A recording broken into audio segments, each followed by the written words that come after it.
Komunikacija je sestavni del vsakdanjega življenja. Z asistentom želimo našim uporabnikom pomagati pri učinkovitem sporazumevanju. Zato smo modul sporočila nadomestili z rešitvijo komunikacija, ki zagotavlja naprednejše sporočanje. Komunikacija v polnem obsegu omogoča zavihke sporočila, kanale in oglasne deske. Poleg tega pa tudi ankete.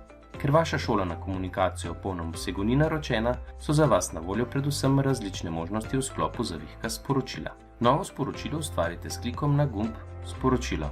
Urejate lahko besedilo, dodajate priponke in uporabljate smeškote ali tako imenovane smajlije.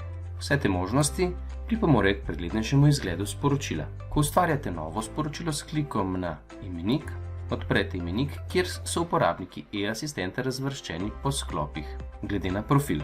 Če izberete več prejemnikov hkrati, se sporočilo pošlje kot skrita kopija. To pomeni, da prejemniki ne vidijo, kdo vse je dobil sporočilo, s tem zagotavljamo varno posredovanje sporočil in morebitnih osebnih ali občutljivih podatkov v njih.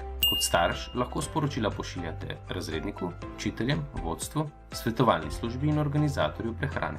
Možnost pošiljanja sporočil med starši oziroma skrbniki v oddelku je zaradi zagotavljanja varstva osebnih podatkov v skladu s splošno uredbo EU o varstvu podatkov onemogočena. To velja tudi za komunikacijo predstavnikov sveta staršev.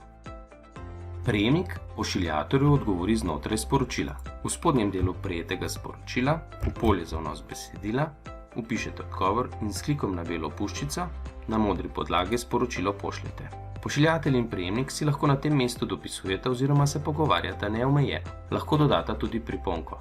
Če osebe, ki vam je sporočilo poslala, ne poznate, lahko hitro preverite njen profil. S klikom na 3 pikice znotraj sporočila se odprejo dodatne možnosti, kjer izberete o osebi. Na tem mestu lahko sporočilo tudi posredujete. Posredujete lahko tudi celoten pogovor s klikom na možnosti Posreduj pogovor. Omogočeno je brisanje več sporočil hkrati. Z izbiro kljukice se prikaže meni, kjer lahko z Izberi vse izbrišete vsa ali le določena sporočila. Izbrišete lahko tudi posamezna sporočila znotraj pogovora. To uredite s klikom na 3 pikice pri sporočilu, ki ga želite izbrisati, in Izbriši sebi. Sporočila, ki jih je poslal sogovornik, se bodo pri vas izbrisala, pri sogovorniku pa bodo ostala. Želimo vam uspešno uporabo komunikacije.